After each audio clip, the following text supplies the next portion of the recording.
মানুষের জীবনযাত্রা কঠিন করে দেবে। সম্মানিত মুসলিমেরা, আজকের উপস্থিতি নবী বলেছেন আরো কি করবেন? প্রশাসন বা ক্ষমতাশীলদের দ্বারা ওই জাতি অত্যাচারিত হবে। দেখেন তো এগুলো চলছে কিনা, দেখেন তো এগুলো চলছে কিনা, মিলে যাচ্ছে কিনা।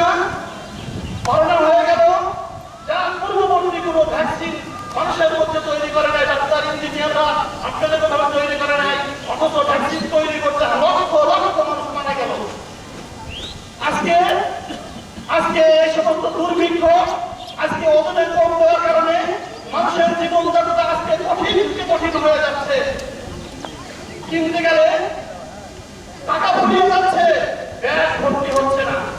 সম্মানিত মুসলিমেরা, ওই হাদিসের মধ্যে নবীজি বলেছেন, যখন মানুষ কোন সম্প্রদায়ের মধ্যে যাকাত আদায় না করবে, তাদের যাকাত দেওয়া ফরজ অথচ যাকাত দেবে না, তখন কি হবে?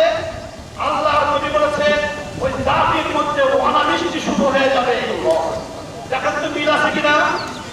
আজকে আমাদের খাতা দেওয়ার মধ্যে অনেক মানুষের প্রতি যাকাত ফরজ, অথচ নামটা আসছে শুধুমাত্র আয় ওয়াশ করার জন্য, শুধুমাত্র মানুষদেরকে একটু চোখে খাতা দেওয়ার জন্য কিছু লোক ব্যানার তৈরি করে নামটা আসতে যাকাত দিয়ে দিচ্ছে।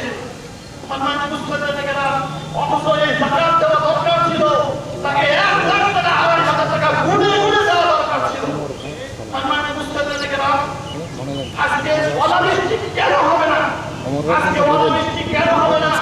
এগুলো আমাদের হাতের কামাই, যেটা আল্লাহ রাব্বুল আলামিন কোরআন শরীফের মধ্যে বলেছেন, বিমা কাসাবাত